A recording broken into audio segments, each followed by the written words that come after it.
Guns are not violence. Guns are a tool that is utilized by people who want to commit violence.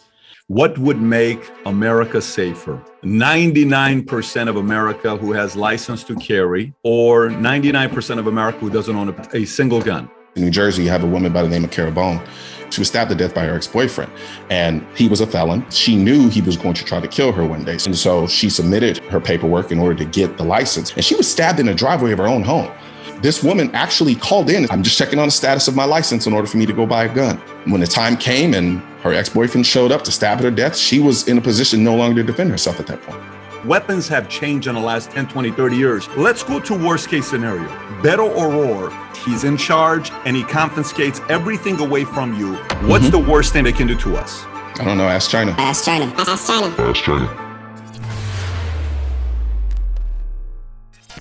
So if you love guns, or if you hate guns, you probably know my guest today. His name is Coleon Noir. Now, he is an American gun activist. He's a lawyer, former lawyer. He's got a YouTube channel with a few million subscribers and 250 million views. He's faced off Bill Maher. He's been all over the place. People love him, hate him, but they get educated by him every time he talks about guns. With that being said, my guest today, Noir, thank you so much for being a guest on Valuetainment. Oh, thanks for having me, Patrick. So I got to tell you, man, you're very necessary today. You are very necessary today because so many people who sit there and they have a certain image or understanding of guns, then you come out and educate them and you give the different perspectives. You get people thinking. And I think that's very necessary today, especially someone like you, your background being a lawyer. So you don't just love guns.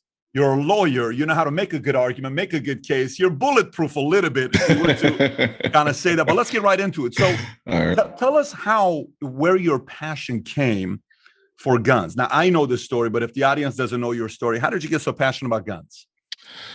So it's a really simple story, sometimes to the point where some people think it's fake. But essentially, I had a good friend of mine who randomly one day said, yo, I'm going to go to the gun range, and do you want to come?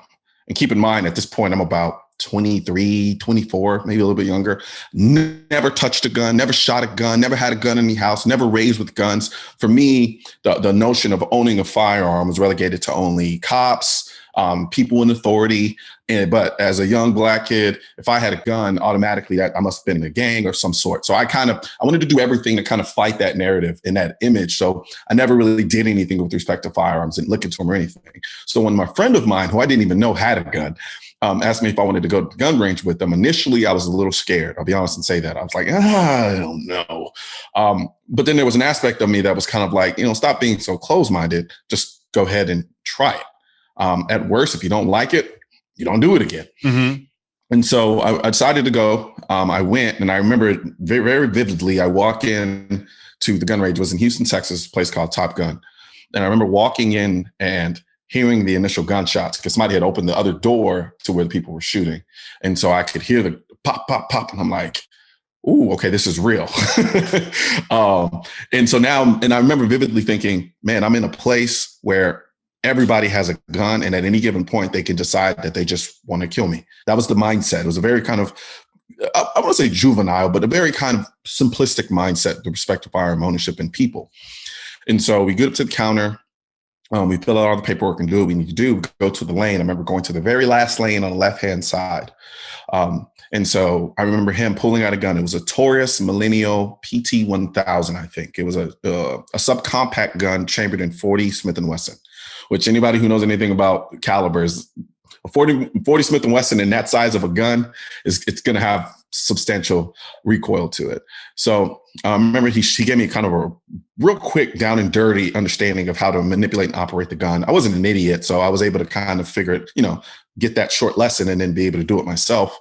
And I remember picking up the gun, I remember extending out, pulling the trigger, and the gun going off and being completely and utterly terrified. I'm like, what just happened? And it happened so fast. For whatever reason, I decided to do it again. And it was that second time that I shot the gun. I guess because I understood what was about to happen. And now I was able to actually experience the moment instead of just being put in the moment. And I fell in love instantly with that second shot. And I remember I went through a number of rounds that trip, but then immediately after that, I mean, I went down a rabbit hole of, and I recently watched the video where you talked about researching. And man, when I tell you, I felt deep inside that hole. I mean, and the fascination was more so from a love affair with the mechanics of the firearm. I'm a big car guy. And so for me, there was an immediate relationship there that created a fascination that I kind of almost pulled from the car aspect of my love affair with cars. Mm-hmm. And I mean, I was on YouTube watching video after video after video after video, magazine articles online. This was kind of in the age where like blogs were really, really big. So reading all the blog posts that I can, amassing all of this information that I didn't even realize I was amassing. And then at the same time, I was going back to the gun range over as many times as possible. And at this point, I was just getting into my law school career as well. So any downtime I had, I mean, I was going to the gun range or learning about guns, a lot of times sitting in class while the professor was teaching, reading about guns, to the slight horror of some of the people who sat behind me in class. But nonetheless, at a certain point, I thought I kind of reached the end of gun content on YouTube. I had consumed so much. And I'd gotten a feel and a vibe for the way people made videos. And so for me, I kind of always been this guy who kind of floats between that, having a very analytical brain, but then being very kind of artsy fartsy in a lot of ways, being a creative. And so I thought, I watch a ton of car videos. And I just got through consuming a ton of gun videos over a few years. And so I said, I want to start making my own videos. Not that the videos were bad that I was watching. It's just, I wanted to create the videos I wanted to watch. Now, at this point, you've never been a YouTuber. So you never had content you created in the past before. Nope. Zero. None. And you're not military. You're not former PD. Your family's not. And there is no lineage of that. Nope. In a family, were you raised conservative? I know your family's from Nigeria. Were you raised conservative or not really too political? No, it wasn't hyper political. I mean, I'm an only child. So a lot of the conversations, as an only child, when people who have only children know, and only children, you kind of grow up around adults.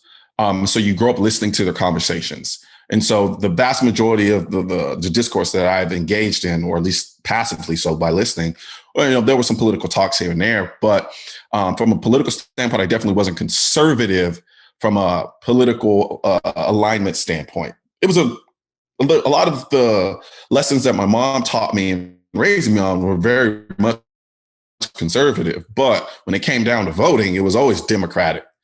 You always vote Democrat. I know my mom probably to this day still votes Democrat. But other than that, there wasn't an overt political component to my upbringing. No. Perfect. So at this point, mom votes Democrat, never been in military, no PD, no inspiration of somebody that taught you how to shoot guns. Friend takes you. You're 23 years old at the time. I'm doing the math. It's got to be 06, 07. Bush is president, to put everything to perspective. When you go in to become a lawyer, what are you trying to do? Like, are you saying one day I want to be a criminal defense attorney? I'm going to be, what kind of law were you pursuing? So initially, my whole thing was I wanted to be a criminal defense attorney. That was my thing. I wanted to be an advocate. I wanted to be in the courtroom. I wanted to be trying cases. As time went on, and I started doing some of that in terms of like some of the programs that I took on while I was in law school. I joined a bunch of clinics that I did as well. And I was part of the mock trial program at my law school as well. And until I met one of my other legal mentors. And from there, I started learning the personal injury side of things. And so I started working in his office and learning that side of it. And I took a liking to it. And so by and large, that was kind of the most of what I was doing with respect to the legal space. But I definitely wanted to be an advocate. And that's what initially got me into going into law school. Now, your friend, what does he do now? The friend that took you to the range the first time, what business is he in? Oh, he's on the fashion side of it. He's not even in fashion. Yeah, no, he's not. No. Wow. Okay. Yeah. He's in high fashion. So at what point did you get a call from NRA saying they want you to be one of their spokesperson, and you become the most prominent Black commentator for pro-gun NRA organization? When did that happen? So that happened, at this point, so the way my kind of, I guess, YouTube career, so to speak, kind of started, or my content, very much so I started off by just doing gun reviews. That was my thing. I was on the gun culture side of things from that perspective. And then we started getting some high profile. At this point, Obama is now in office. And so we started getting some high profile shootings, some high profile mass shootings. And I remember doing a video titled How to Stop Mass Shootings. And in the video, I talk about how a lot of these shooters are looking to do these things based on recognition. And then the more we talk about them, the more that we say their names and the more that we sensationalize it, all it does is just motivates other people to continue to do the same thing. But then on top of that, having people in a position to combat the mass shooter, that pulls them out of the reality or the fantasy of them going out in a blaze of glory and killing a bunch of people instantly, because now they're being confronted with somebody else with the firearm. And so it's not a free shoot anymore. So I did this video, and this video went viral back in the days when hitting 100,000 was considered viral. And this video was doing 1 million. And so that was just like nuts. And so from that perspective, I remember there was a lot of hype regarding that. And then I was getting a lot of phone calls, a lot of people asking me to do interviews and talk about it. And then I get a phone call from someone asking me if I would be interested in working with the NRA. Now, ironically, at the time, there was a lot of things were moving so fast, and there was so much involved in terms of the political side of this conversation, because up until then, I was just doing gun reviews. Like it was just fun. Now in the political world, and I'm getting people leaving nasty comments, people pushing back on my stance and stuff. So now I'm in the political dirty world of it. And so now I'm like, I don't really know who to trust. I'm like, is anybody trying to set me up? And, the person who called me, I tried to research them and look them up. Couldn't really figure out who the person was, how connected they were to the internet, to the NRA, so forth and so on. And so I was a little hesitant. And I was aware of the organization, but I really hadn't done my due diligence. All the information I had about the organization was very surface level and very stereotypical.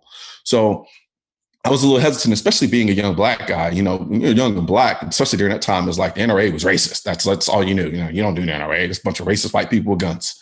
So initially I hesitated, and I said, let me do my due diligence and do some research. And did a deep sea dive once again, like I did with the gun stuff, and did my research on the organization. And I felt comfortable with the linking up with the organization, or at least seeing what they had to say. And so they flew me out to Dallas. Went out to Dallas and met with their, at the time, I didn't realize how the structure or the relationships work, but I met with their ad agency on record, which was Ackerman McQueen. And so I remember expecting to walk into this kind of old stuffy building with, a bunch of old white guys telling me, he's like, all right, do this. You know what I mean? But to my surprise, I felt more like I walked into a modern day version of Mad Men. And I mean that in the most positive way possible. Oh my God, yes. And I mean that in the most positive way possible. I mean, I walked in and everyone was good looking. Everyone was relatively young. You're talking, it spanned the spectrum with respect to race. I was like, whoa, I was really taken aback. And so from there, they sat me down and they were like, look, all we want you to do is literally what you've been doing on your YouTube channel on our platform. They're like, we don't want to tell you what to say. We don't want to tell you what to do. We just want you to create the same type of content that you were creating on your own. And so I was like, okay, this is interesting. Because now, and it really started off with them saying, we want to put together a series of about 6 videos. I didn't realize this at the time, but they were kind of just testing me. And they're like, we want to put together a series of like 6 to 12 videos. And basically you do it. Basically, they were just trying to see my productivity, like how I take to that. Ironically enough, this was also during a time where I was maybe a week or 2 away from taking a bar exam. so this timing. I know, right? And so I was like, oh man, this is nuts. Because anybody who knows anything about the bar exam, it's no joke. But whether or not it was a good idea to do it or not, it could be debated. Since I took the bar exam probably 3 times. So I went ahead and put together these series of videos. I put together all the scripts myself. I now remember specifically. They were going to take 6 of my old videos and put them together and put them out on their platform. And then they wanted me to come up with 6 videos on my own based on a series of topics. And so I said, cool. So I did that. I went and filmed it, knocked it out. And I guess they liked what they saw and liked what they got. And from there, that's when they pitched me to come on more full time in terms of doing those types of videos, but then also giving me my own show. And so I remember this time vividly because I remember this was when I really started getting some pushback. This was when like the likes of, I always forget his name, Russell Simmons. Mhm. Russell Simmons, I remember very vividly, he's like, how could you as a young black man sign on with an NRA organization that touts this and that? And I remember because I was in Virginia Beach. I was at a bar. I was kind of sort of drunk. And I remember seeing this like, whoa, Russell Simmons is tweeting me. And this is someone who I kind of grew up with. I used to wear his brand and, listen to his artists and things of that nature. So I'm wondering like, okay, this is different. And I remember specifically taking the time out to say, all right, I've been drinking, be careful how you respond. And this is like at the genesis of when Twitter kind of started. And so I went ahead and I responded, I think something to the degree of, I didn't know, me advocating, defending yourself while utilizing the Second Amendment was a bad thing. And so then we kind of went back and forth. And if anybody Googles me and his name, it'll pop up, the whole exchange. And what happened was interesting because what ended up happening is people who followed Russell Simmons started telling him like, look, I like you, Russ. I mess with you, Russ, but I also mess with what this guy is saying. Like, I agree with him on this issue. And somewhere between starting to see that, he kind of just backed off because I think he didn't really truly understand who I was. And I think he didn't really give me enough credit. Because I think he thought that they just found me on a street corner somewhere and said, here's a hat, put it on. Wrong guy to mess with. Exactly. Yeah. I get that a lot, honestly. And I that's don't know. Great, though. That's an edge, though, to have when people underestimate you. But by the way, who were you in high school? If I was 16 years old with you in high school, who were you? I'm curious. I was a jock. You were a jock. Were you an athlete? Yeah. Were you the guy? I was an athlete. I did it all. I did basketball, football, track, you name it. I did it all. GPA? Were you like a 4.0 GPA? No, I was the intelligent kid who didn't take school seriously. Okay, got it. And so for me, and I remember that during this time, all I wanted to do was play basketball. That was it. That was my love affair. I was like, I'm going to the NBA, and nothing was going to stop me. That was kind of the tenacity I kind of have as a person. And so, I mean, I was the guy, we'd go to practice, and then after practice, I'd go to the gym, work out, come back, then get like a freshman or something, go back to the gym and do some more shooting and run more drills. That was me. And then wake up Saturday morning, be outside running drills, practicing, doing all that stuff. But my mom was always very diligent about telling me, she was like, look, son, I know you love basketball and I know you want to go to the NBA, but make sure you keep school number one because they can take a lot of things from you, but they can't take from you what's in here. And that's it. Yeah, very much so. Yeah. And so even though during high school, I didn't really put as much effort as I probably should have, and I may have just gotten by on base whatever natural intelligence I had, there did come that time where I said, this is not happening, bro.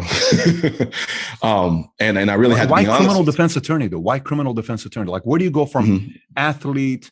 I think your dad's a chef, or he was a chef. He was an executive chef. Yeah. How do you go from that to criminal defense attorney? Did somebody unfair situation that happened to a friend or a relative that got arrested that you wanted to fight for them? I read Johnny Cochran's biography.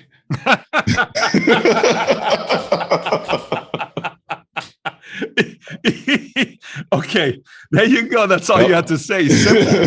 So you read that and you said, that's what I want to do. Yep, exactly. Wow. Yep. And I remember that's not when I decided to go to law school. Yeah. What type of lawyer I wanted to be was after reading Johnny Cochran's biography. But I was a sophomore. And so being Nigerian, if it's not doctor, pharmacist, or lawyer or something like that, everything else degree-wise is trash to them. So I started off pre-med when I was in undergrad, and I hated it. I started off, I did pre-med, and then I did pre-pharm, and I was just like, I'm not a math and science guy. That's just not me. So I decided to go poli-sci.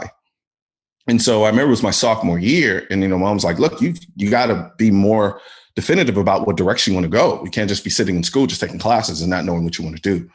And so I remember I took some time out one day to just literally proactively figure out what direction I wanted to go. And I remember I was in Houston driving on 59. And I remember I was just thinking about all the things that really motivate me, what I enjoy to do, what am I passionate about. A lot of my friends, we grew up playing basketball and arguing. That's what we did. Any topic, you name it. And I don't mean just yelling and screaming, arguing. I mean, we intellectualize the most mundane aspects of life to hours into the morning, right? And there was always a very distinctive way about the way that I argued and the way that everybody else argued. And everybody would always point that out. And so I remember I'm driving, and I would thrive on those interactions, those things. I loved them because it was me exploring other people's ideas. I love to see how people communicated. Like, I have a good friend of mine. He may not know what the hell he's talking about, but he has this beautiful ability to mix in humor with what he's talking about in order to get the crowd to be on his side about a particular issue. And things of that. And I love seeing those type of tactics when it comes to kind of just verbal interactions. And I remember I'm driving down the highway and I'm thinking to myself, like, man, what do I like to do? What do I like to do? And it clicked.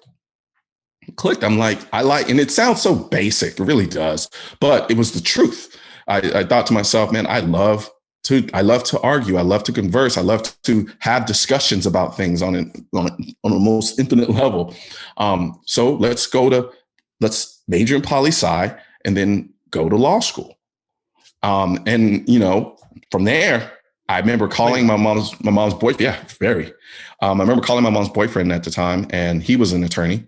And I remember calling him up, and I'm like, "Are you busy? Can I come to your office? I want to pick your brain about something." And so I went to him, talked to him, and he kind of sat down, and he was just like, he was giving me the reality of it. He didn't feed me BS, which is what I love about him. And I said, "Yeah, this is what I think I really want to do." And then from there, once again, I did a deep sea dive like I normally do whenever I get into something. I started reading book after book, and then I read Johnny Cochran's biography, and I'm like, yep, this is what I want to do. This is who I want to be. And that's when I decided, okay, as I got into law school, I want to go the route of becoming a defense attorney. Well, that's great, man. You got a good story. So if that's the case, let's just get into the debating part, because I'm sure the audience wants to see that. So one of your recent videos, you highlighted the fact that in 2018, we had 297 people die from a rifle. 235 was from shotguns. 1,515 was from stabbing. 672 was killed by hands and feet. If 297 is rifle, 235 is shotgun, if we have so many more in stabbings and hands and feet, why are so many folks in DC on the left trying to figure out ways to overregulate guns? I think what you have to do is you have to break down the audience. So if you're talking about just the general population of people in the middle who are just regular people and they're not in politics who want to do those things, they have a different motivation. Then you have the people in DC, as you stated, who have their own motivations. And I think largely the motivation is control.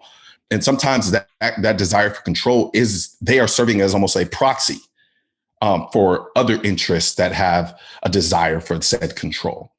Because what you'll get is a lot of politicians who are getting money from people like the Bloombergs of the world and so forth and so on, who they've made this issue their thing. This is their life mission, so to speak. And so when they're responsible for getting them elected in these particular areas and these different races, then they can't go against the person who helped them get there in the first place. So they're going to push for these types of laws because they want these types of laws. But then you also get individuals in positions of power who don't like the idea of the common man having access to the things that they consider to be high powered, because they like the idea of sitting on this oligarchy or this throne above everybody else, because they don't see themselves as our representatives. They see themselves as our leaders. And so you can't just have the common everyday man on the same level of degree of power, so to speak, as you are when it comes to the ability to protect and take life. Because the most important thing we have and the most valuable thing we have in this world is our life. So from that perspective, if I'm somebody who sees myself as above the common man, and I looked down and I was like, so let me get this straight. You mean to tell me this little plebeian down here can own this AR-15? And then if he decides that he wants to come, I don't know, take my life, we're on the same page? No, I want to relegate this person to, okay, maybe handguns for now, but even then, I don't really like the handgun stuff either. So I rather them, if they're going to protest and they're going to be angry with us, I don't want them showing up with rifles and handguns. I want them showing up with rocks and sticks, because we have the forces necessary to deal with that. But you're talking about a whole bunch of people that if we do something to them that they don't like collectively, you mean to tell me that they can collectively come together, take up arms, and make a stand? No. We can't have that. And so I think that's a motivation for some of those people who are in positions of power. So let's look at the two different sides. I'm going to give you my view of what I see both sides bring in their arguments, and then you give me what else you would add to it, and agree, disagree, whatever may be added. So one side, you got the right side. Republicans may say, look, you can't take my gun. Second Amendment was there not because of me having a gun to go out there, hunting or getting food. It's more for tyranny in case the government turns against me and I can protect myself against them. So, and the AR-15 is one of the best rifles out there. And no, AR is not called assault rifle. AR stands for, you know what AR stands for. So, well, no, it is an assault rifle. No, it's not. So why do we need to do background checks? There's no need for a lot of extensive background checks. Why do you need training? If somebody needs to go get a gun today, they should be able to get it. I lived in California, in Texas, and in Florida. In Texas, I can go buy a gun and leave, and I want it to be that way, right? California, I had to wait, I think it was 4 weeks. I don't know what the exact timeline was, like 30 days or something like that. Yeah. So that's this side. On the other side is, look at all these mass shootings. These people, if they didn't have access to the guns, this would have never happened. Why do you need all these guns anyways? Why do you need these semi-automatic weapons? What's the purpose of it? You make me feel scared by all of you owning so many guns. I think it's better if we become a little bit more responsible. How hard is it to understand this? Why is it so complicated? What else would you add to the arguments of each side? I think, honestly, you've kind of covered it. But overarching, at least on the other side, is fear. It's outright fear. It's this idea, because most people don't really think of themselves as being the protector or the defender. They see themselves as the victim, as a potential victim. So when you only see yourselves as a potential victim, what you think to do is, well, let me disarm the potential attacker, not let me empower myself to defend myself against a potential attacker. And so I think for a lot of people on the opposite side who don't want these guns out there, they are overarchingly scared of the potential for people to do something bad to them. And so for me, if I was going to add anything, it's just that overwhelming fear. Okay. So let's add those in there, right? Okay. So now let's go back to guns. If they take my guns away from me, let's just say they do take our guns away from us. What can they do to us that they can't do today? So let's actually go there. I'm not telling you this is something we agree on. Yeah. Please keep in mind, you come to my house. I'm a former military, honorable airborne. You know my background and you know my position, but I'm asking, let's go to worst case scenario. Let's say Beto O'Rourke runs it. He's in charge and he's the guy. And he comes and he confiscates everything away from you. Forget about registering your guns. Well, let us register, because if they register, that's phase one. Then it's next one confiscate. I'm just telling you, they're going to come and take everything. What's the worst thing they can do to us? After they've taken the guns? They got all the guns. What's the worst thing they can do to us? I don't know. Ask China. You're going that far in. So you're going. Yeah, absolutely. Okay. Why not? Because at that point, what's to stop them? There's nothing to stop them. Everything now at this point is really kind of a negotiation. All the things that they try to make us do now is really kind of a negotiation between them and us. At that point, there's no negotiation. They can just do it. And then if we don't like what they do, at best, they suppress whatever half-ass attempt of uprising that goes on and then keep it moving. Isn't that what they did in Hong Kong? So I'm from Iran, and in Iran also, you can't have guns. It's just the government and you don't have the guns, right? They have it, you don't have it. Same as China, same as a lot of different places on that side. But what is the most valuable thing you and I have? What is the most valuable thing you and I have? If you ask the average person, what would they say? What do you think it is? If we were to say the most valuable thing we have in America? I'm going to say in America, our freedom. Okay, so let's just say freedom is one, which is potentially freedom of what? Free enterprise, freedom of assembly, freedom of religion, freedom of Second Amendment, freedom, a lot of different freedoms, right? Yeah. So let's say it's freedom. Let's say it's your voice. Let's say it's your life, okay? Some may say life is at the top. Some may say freedom's at the top, right? Okay. So if they take your guns away today, is to do what? To put fear into you that they can't already do to you today anyways, which is what? I mean, we got a lot of things that we're worried about, but nowadays, if the government wants to destroy you, they can silence you, because we know these big social media companies are pretty much virtual governments. You know that, I know that. And Facebook's a virtual government, Twitter's a virtual government, YouTube's a virtual government. If they even want to turn against one of their own guys, Cuomo, they can do it. They're about to destroy Cuomo. If they want to silence Trump, they can do it. If they want to find you didn't pay $5 in taxes and put you in prison for 6 months to defame you or hurt you, they can pretty much do that if you think about it. So what is more painful that they can already do today that's going to change if they're able to take our guns away from us?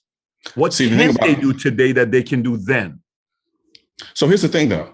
Every example that you name was about an individual. right? Yes. Can me as an individual, could they shut me down? Could they do all the things that you mentioned before? Yeah. Yes.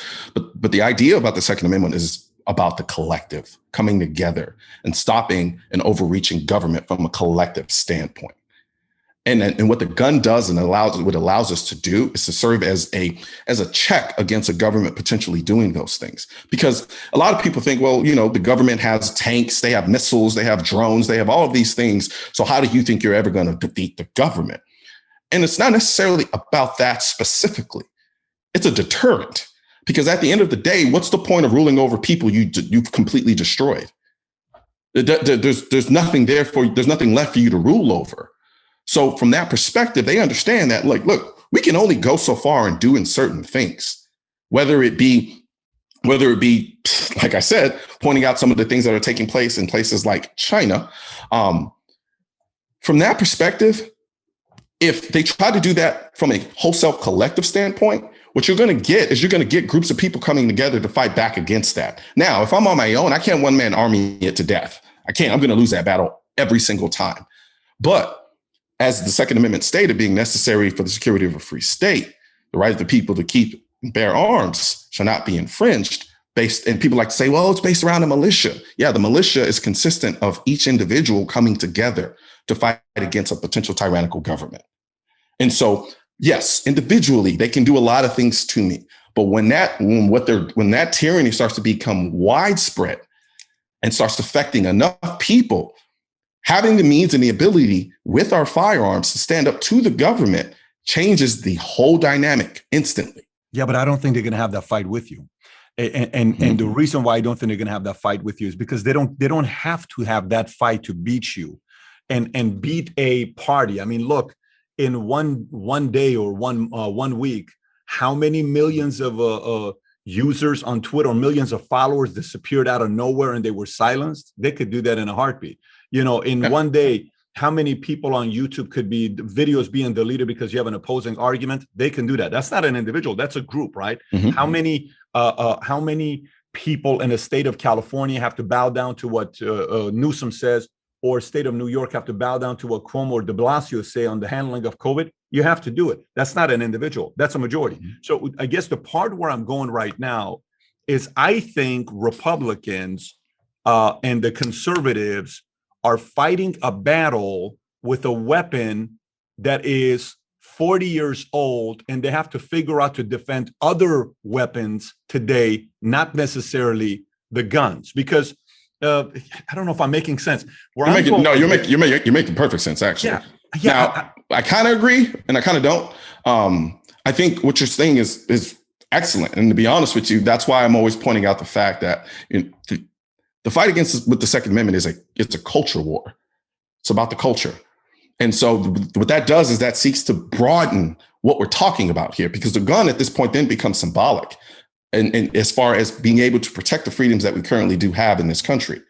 And so I do agree with you. There are other things that they can do that a gun is not going to necessarily solve in the immediate aspect of things. They could silence me. I got suspended on Facebook for 24 hours, and I have no idea why.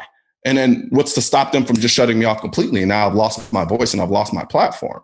But I think at the end of the day, there is a point where things go so far, the only thing you have left is to be able to defend your life. And as simplistic and as that is, it's still very fundamental. Because at the end of the day, the most important thing that I have as a person is the ability to protect my life. This just so you know, I'm a guy that has multiple ARs, several handguns. I served. I'm one that came from Iran who believes in freedom of religion. I couldn't go around telling people I'm a Christian.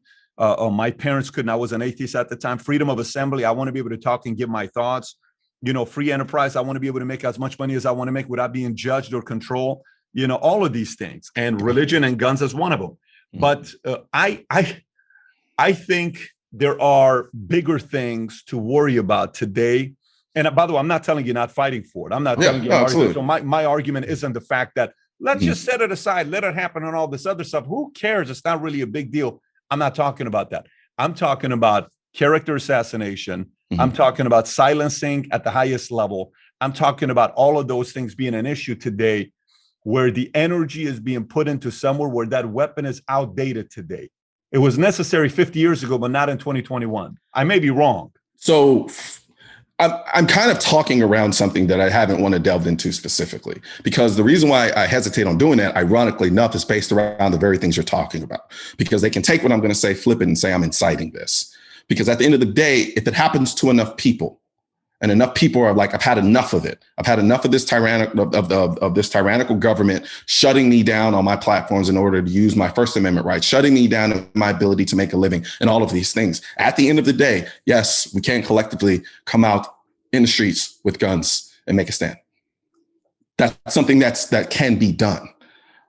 So from that perspective, but that did happen. It always.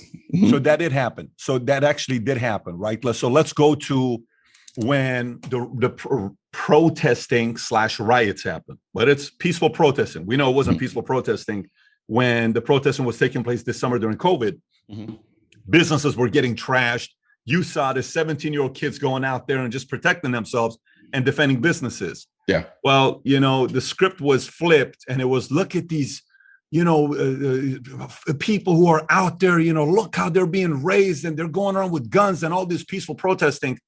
No one hears the rhetoric that you're giving. All they see is what's being told on TV.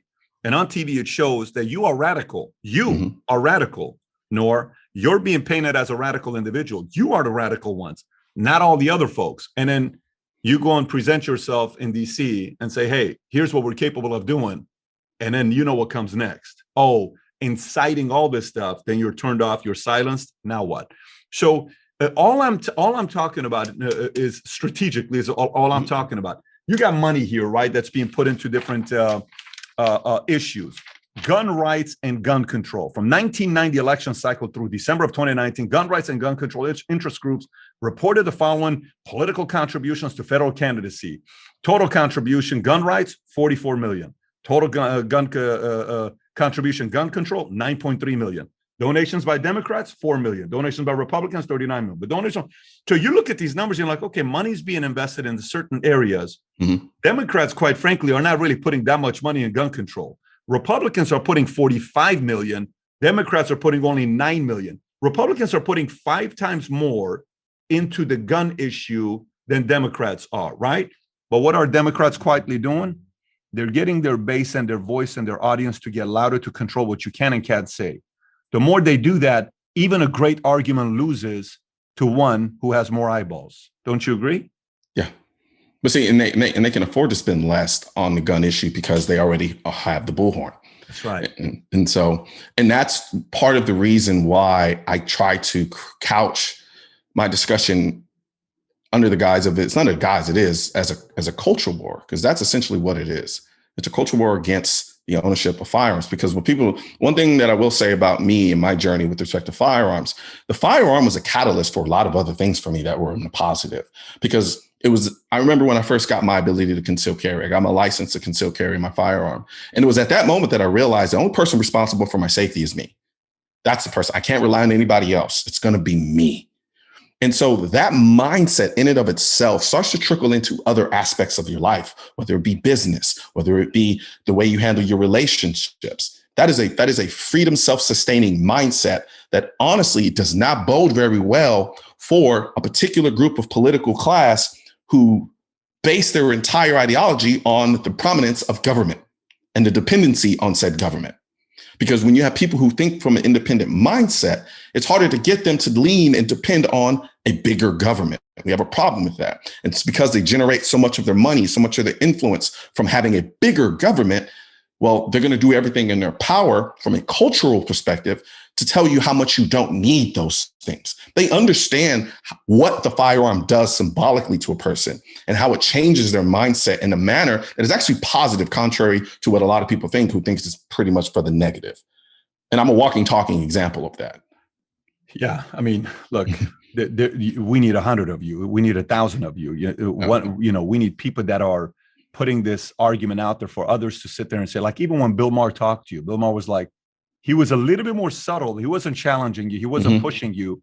And then you almost sat there and said, well, first of all, I respect you. The only reason why he wouldn't push you harder is probably because he didn't research the topic enough to be able to have the data to debate you. So it's like, look, this is not really my deal. I just kind of, I'm looking at, and he just kind of let you do your part. I'm like, wow, even a Bill Maher, who is a guy that's got strong opinions about religion, about God, about a lot of different things, he himself hasn't done a lot of research on gun rights and Second Amendment and the reasons behind it. So, but let's go a different angle here with guns. Just curious about this. So I went in the Army.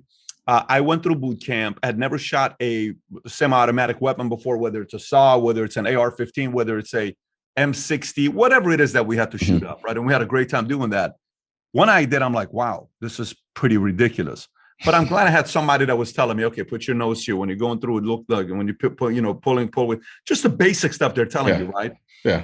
Do you think the argument on the left makes sense to say, why don't we at least get more people who are buying guns to be more trained, rather than me as a rookie can go buy a gun today and walk away 30 minutes later? Don't we need to have more necessary training for guns? Because if I can't get a driver's license with some kind of permit training that I do at least a certain amount of hours, why don't we do the same with gun ownership? Okay, I have no problem with that. And that's actually an argument that I've made multiple times. And that's like, I have part of my merchandising that I have, one of the messages we have is defund gun control.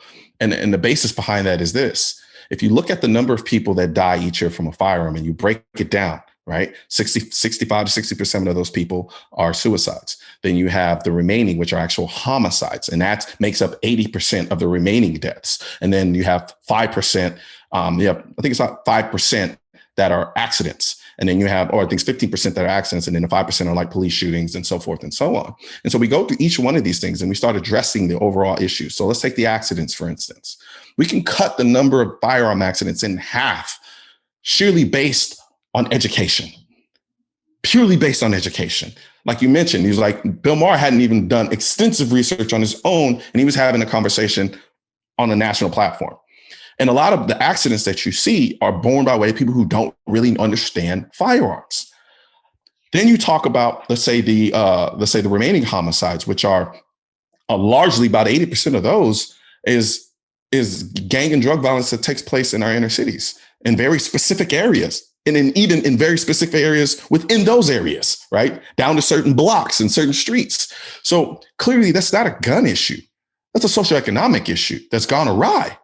So a lot of the things that we can do with respect to decreasing the number of gun deaths in this country can be done by way of education. So instead of spending the millions of dollars that we spend trying to pass law, trying to convince you why you don't need this killing death machine, all that money that we're spending to do that, why not take that money and put it towards educating the masses of people who live in a country that have close to over 400 million guns in it?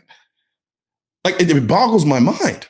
But no, they rather spend the millions to try to convince you that you don't need the gun in the first place, while nothing changes. None of the laws that they're passing is going to do anything to actually cause these gun deaths to go down. So I agree with you wholeheartedly. I think we should spend our time, our money, and our resources to educate the population about guns, especially considering we're one of the few countries, exceedingly few countries, that has the right to firearm ownership the way that we do. So I think it should be done. Problem is, we spend too much time talking about laws that further restrict the right, that actually don't or won't do anything to actually mitigate the gun deaths that we do have in this country. Well, I think if it was a if they raise the money with permits that we pay for, people would pay for permits, $60, $40, $20, $80. I mean, why not why wouldn't the government subsidize it? Why not? Why wouldn't they let the individuals train it, not even having a government doing it? Well, no, I'm saying if the government's going to require, so I'm actually against government mandated training in order to get the ability to own a firearm. And a lot of people don't understand why, and I'll explain it. The reason why I don't want the government to do it is because it's already been demonstrated that there's a huge aspect of people in the government who don't want us to have these things to begin with.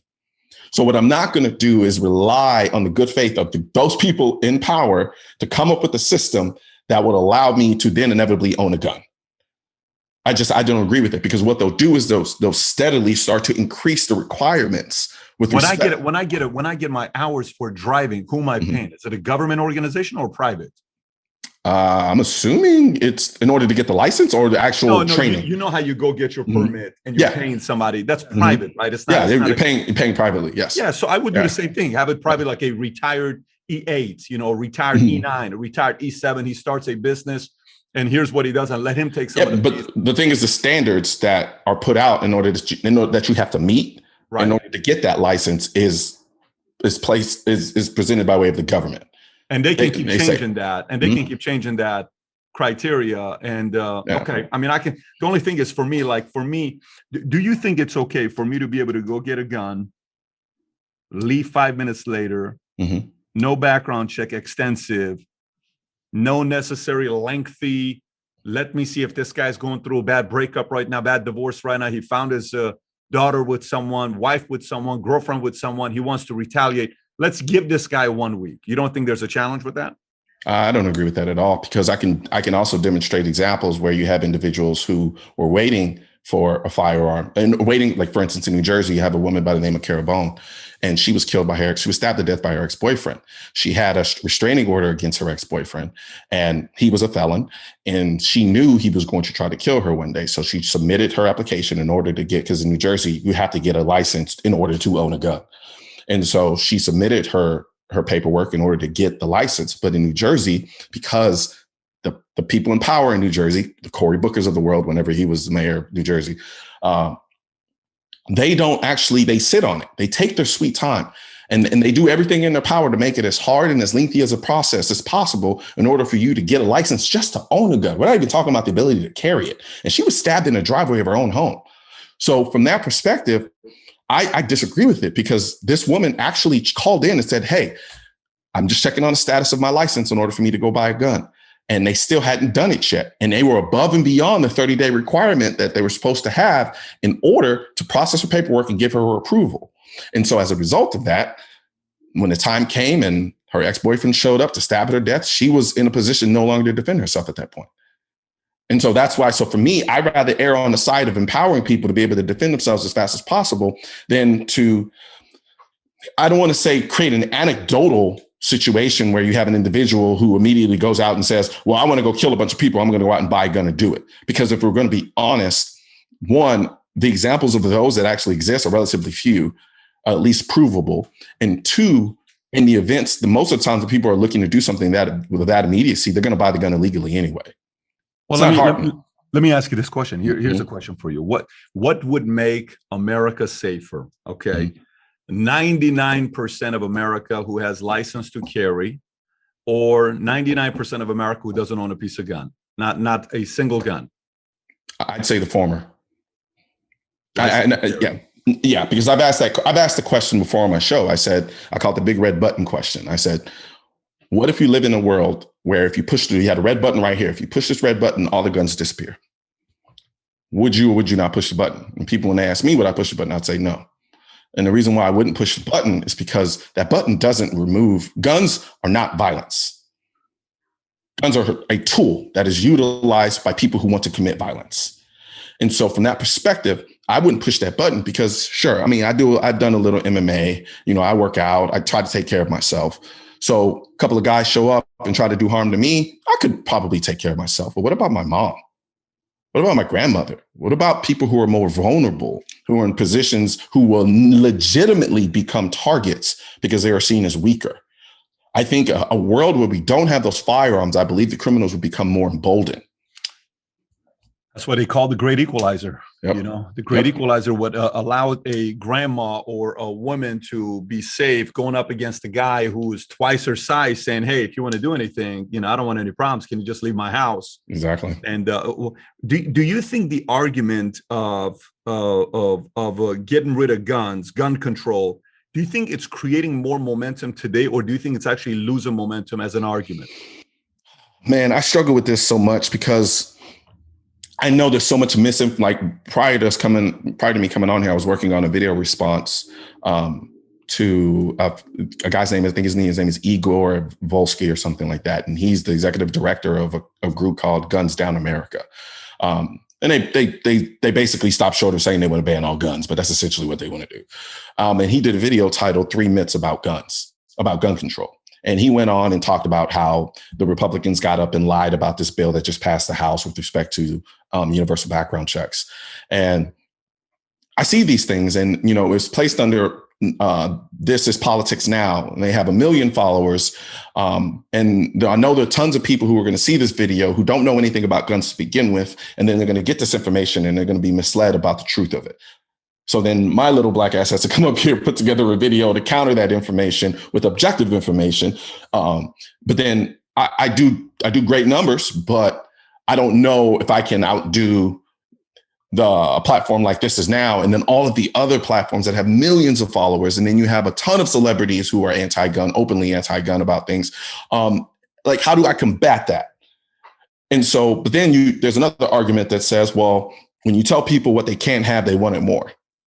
Right. So when you have Joe Biden get up there and saying that he wants to ban AR-15s, and he wants to have buyback programs for those AR-15s to have you turn them in or register them and so forth and so on, I can see how that can then cause an effect where people want to go out and say, you know what? No, I'm going to go and buy these things. But more than that, what I think really did it, honestly, was COVID. I think COVID was the biggest driver, largely because it forced people to confront their vulnerability in a way that they never really had to before. And with respect to their dependency on the government. I am not anti-government. I'm just limited government. I just like my government to be as big as it technically kind of has to be in order to get certain things done, but I still want it as small as possible. And so what I think ended up happening is when you were seeing people get up there, I mean, yeah, people in Dallas, they had our leaders in Dallas saying, you know, cops aren't going to be coming out for certain phone calls. Right. And then they were seeing the mayhem that was going on in the streets. You had literally whole sections of Seattle being taken over by people. So when people started to see this and they realized, no, I can't just pick up the phone and call the cops and say, hey, come here and deal with this problem. You don't have Uber Eats protection on demand. And so they're like, you know what? I gotta learn to do this myself. Kind of like me yes, I am the son of an executive chef, but I am not a cooker. But when Uber Eats stops working for a couple of days and I can't order food, guess what I'm gonna have to do? I'm gonna have to learn how to cook. That's right. And so a lot of people realize immediately, oh, wow, like I'm on my own here. Even people who are radically anti-gun, because that reality trumped any ideology that they may have had. I hate the fact that the whole firearms conversation is even politicized. It should not be politicized. It shouldn't. But it is. The fact that it's so cleanly divided down the middle between Democrats and Republicans or liberals versus conservatives is insane to me. But here we are, and it is what it is. So to answer your question in short, I think it does a little bit of both. I think some of the rhetoric causes people to buy guns, but then I think more so it misinforms people and causes them to vote for things that I think are to their disadvantage with respect to the issue of guns in this country, because they don't know. There are so many people who literally think we don't have background checks for guns because of the way that they talk about background checks, because there's a distinction between background checks and universal background checks. A lot of people don't know that. But when they do a poll, they don't ask, are you in favor of universal background checks? No, they say, are you in favor of background checks? It's like, well, yeah, I'm in favor of background checks. But the issue isn't that simplistic. It's complicated for a reason. And the reason why they like to call it a loophole. It's not a loophole. It was purposely designed not to include this segment of gun buyers, purposefully. But they don't say it like that. And so it's these people who become misinformed on the issue and then have a false sense of information when they come and talk to someone like me about the issue. And so then I have to almost kind of re-educate, then rehab that conversation. Yeah, where I'm going with this is the following. Here's where I'm going with this is I don't think they're making momentum. And I don't think it's going to be something that's going to happen. I think people are buying more guns right now than ever before. The other day, I was with a friend who just recently bought Remington. He bought the whole Remington brand in November because they were going through some challenges, and him and a group of investors came and bought it. And I was looking at what was it? RM 2.1. I don't know what it was. I think it's a 21. It was, massive, Remington rifle that he had. And he brought it out and showed it to us like for $4,000 or $5,000. Yeah. Beautiful thing. I took a picture with it. I posted on Instagram. I don't think, they're making momentum in the gun side. But what I do think they are doing is, I think they're sitting there saying, oh, these guys, they think this is all about guns. This has got nothing to do with guns. while you're defending your gun argument that we are still controlling you with that argument for the last 50 years, we are over here passing other kind of laws that's allowing us to control you even more. So you can win the gun argument. We'll let you feel like you're winning constantly every year, but we keep passing our agenda on the other side. Whether it's Marxist, socialist, whatever you want to talk about it, we're making progress here. You keep your guns. We'll make the progress here, because at the end of the day, come 20, 30, 40 years from now, we really don't care if you keep your guns. We just care that you don't keep your voice. You can have all your guns you want. We'll keep the voice, and we'll pass all the regulations and laws and policies that we want to pass. I mean, just yesterday, this came up this weekend. Janet Yellen is wanting G20 to agree to come up with a identical corporate tax rate around the world, so America cannot have any competition with businesses wanting to leave U.S. to another country, so they have to pay less taxes. And these countries are like, what the hell are you talking about? We want that competition. But they're convincing others how some of their policies may be the right thing to be a globalist. Obviously, this as much as I do, because you probably better than I do, because this is the world you're constantly researching and going through. But I think it's bigger than guns to them. I think they're given this one victory to win in 5 other places. I may be wrong, but that's what I think. What do you think? I agree with you, but I think to a certain extent. I think at a certain point they can only do so much. They can't, if their goal, right, is this kind of Marxist utopia or this socialist utopia. Socialism can only go so far with an armed community of people or an armed population of people. Because if you really think about it, name one socialist country where the vast majority of the population is armed. I don't think you'll be able to find one. But I don't think they care if you own a gun. I think they do to the. Go ahead. I don't think guns are a big deal anymore nowadays. I'm telling you, I don't think like let me put it to you this way. Like, let's just say I'm the nerd. You bullied me in high school. You have 100 M16s in your house. You have 100,000 rounds. You have all that shit. I'm a hacker. I will ruin your life. If there's different ways to beat you today. Weapons have changed in the last 10, 20, 30 years. And go ahead. But the one thing about a firearm is it's analog. And what I mean by that is this. Is there a stopping point with the level of oppression that you get with socialism? Where is the stopping point that says, all right, we're just going to oppress you up until this point. This is the only point we're going to oppress you. There is no stopping point. It's power consumes unlimitedly from that perspective. So if you could ruin my life and you could ruin millions of other people's lives by way of utilizing technology, shutting my voice down. But then at the end of the day, it all comes back to one fundamental aspect. You piss off enough people, you're going to get an aggregation of people coming together to do something about it. I'll put you in jail. You can't put everybody in jail. But it's not going to be everybody, though. It's not going to be everybody. Look, you have to know, we're on the same team. I'm not at all on a team that you're not. The only thing I'm on is these guys are over guns. Democrats are over guns. Democrats have figured out a way to beat you in ways that they're not even thinking about. Like, listen, have all of that. There used to be a time where, me being big and strong mattered. Look how strong I am. No one cares today. Honestly, you take a guy, how many of these videos have you seen? A bodybuilder who benches 6 plates, goes and fights a 160-pound jiu-jitsu guy. The jiu-jitsu guy embarrasses the guy. It's like, wait a minute, I'm tapping out, right? So then the jiu-jitsu guy, as good as he may be, he goes up with a girl who's 16 years old, 5'1", 110 pounds with a gun. The jiu-jitsu guy gets killed. Now, the girl with the 5'1" gun goes up against a person who's in a basement, access to all the social media, and is able to pull off your pictures off your phone and post it all over social media to embarrass you. That person's so the levels of weaponizing has advanced so much that if the Republican Party wants to have control and their voice long term, they have to put just as much energy into having their voices being heard and not being silenced as it is to keeping background checks out. I think the goal with the silencing of the voice is so that they inevitably can get to the guns. And here's why. They would have to scare enough of the population in order for them to hand them in. I always say this, they're not going to come door to door. They're not. What they'll do is they'll say, hey, we're going to make an example out of some people and scare you into turning your firearms in. Sure. And then to address another aspect of what you said, the reason why I disagree with the aspect of that, disagree with the notion that they are over guns is because if they were, there wouldn't be so much energy being committed to the disinformation, to the pushing, all the money spent to get some of these politicians in place who spat about, we're going to do this about gun control, and we're going to fight this with respect to the NRA and so forth and so on.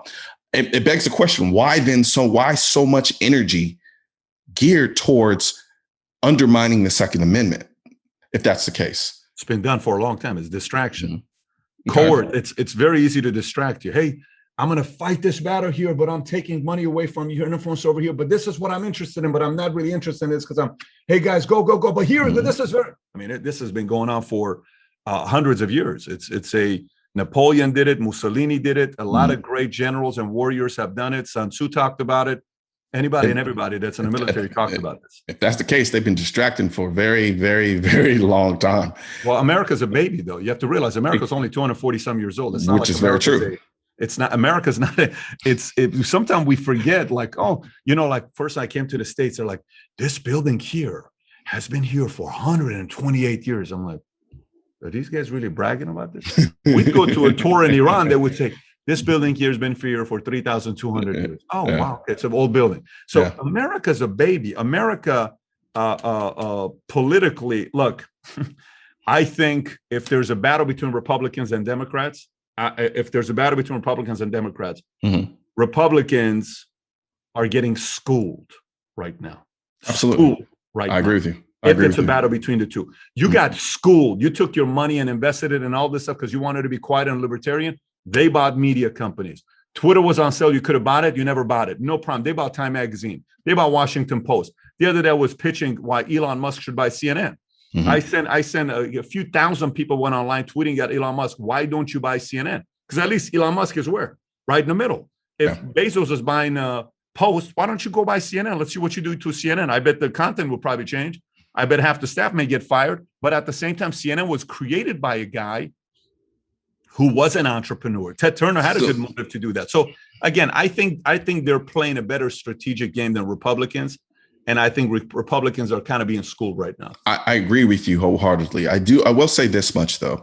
So with respect to the bullhorn, right, with respect to the platforms and having the voices that we have, I think, but for the internet, I think our Second Amendment rights would literally be cut in half. I think the Second Amendment that we understand it to be today, as of right now, would be 50% gone at best. I don't disagree. And the reason why I think that it hasn't been that is because of the internet and social media. I was going to say, have you been censored at all, or no? Has your channel at all been censored, or not really? So yes and no.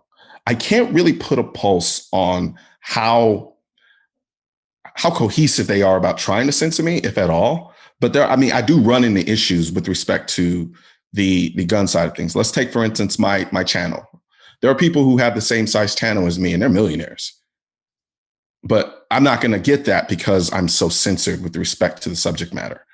So the viewer who doesn't know, the company that typically advertises on all these other channels, they won't on yours because you're talking about guns. So 80% of companies can't advertise on your channel. Yeah. And so, as a result of the lack of those advertisements, there's no benefit for them to push my content. So they will shadow ban it or artificially limit the reach on that particular content.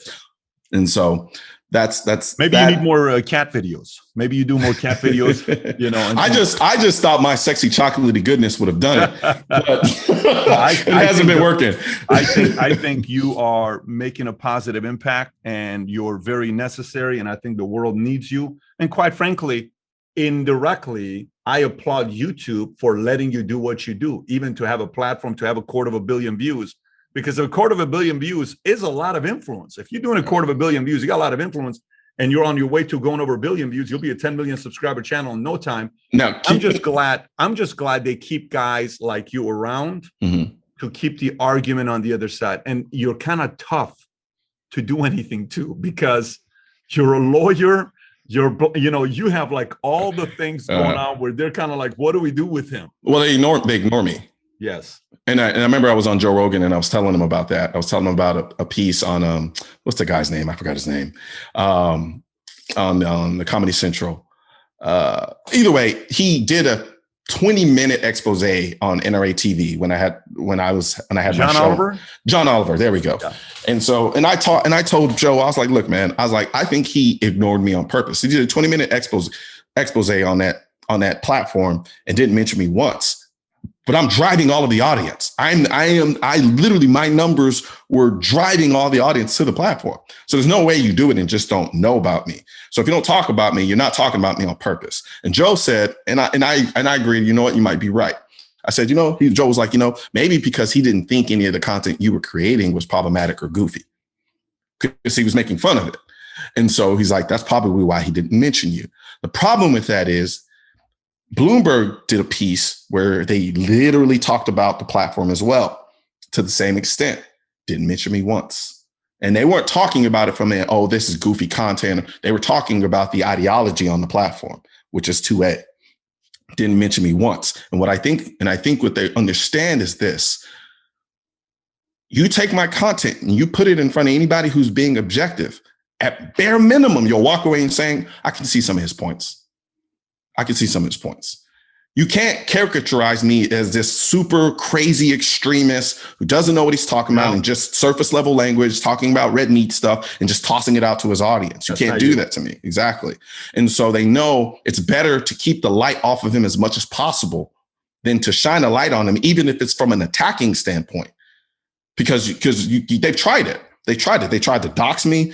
They've tried to go in my background. I guess I'm a lame because I don't have a criminal history. So there's nothing there that you can get me on, unless they're going to send a honeypot to my room and then recording me to me or something. But other than that, there's nothing there. I've dedicated myself to this. So I'm just assuming, and this is stuff that people have told me, because as confident as I am, I don't think I'm just that important that they're going to go out of the way to create a structure to figure out a way to take me down.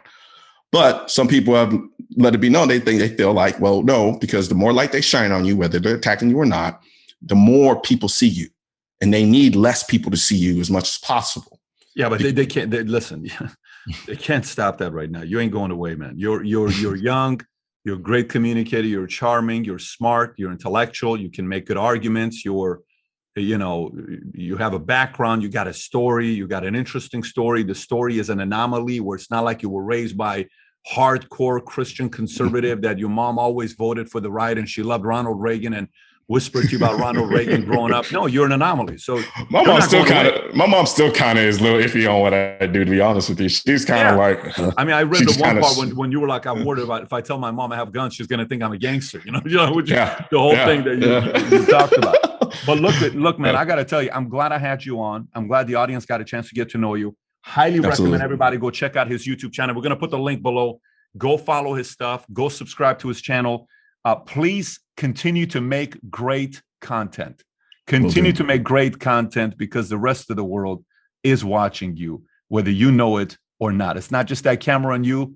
It's hundreds of millions that are watching your stuff. Thank you so much for coming down and being a guest on Valuetainment. I appreciate you. Absolutely. Thank you very much, Patrick. Thank you for having me. It's an honor. Absolutely. What are your thoughts on gun control or gun rights? Do you agree? Do you disagree? Comment below. I want to hear from you. Also, if you enjoyed this interview, I got 2 other videos I want you to watch. One is with Sammy de Borgravano on what he said about gun control when he and I sat down. And the other one is my sit down with Mike Ritland, former Navy SEAL, who he gave his opinions on Biden's stance regarding Second Amendment. Having said that, take care, everybody. Bye-bye.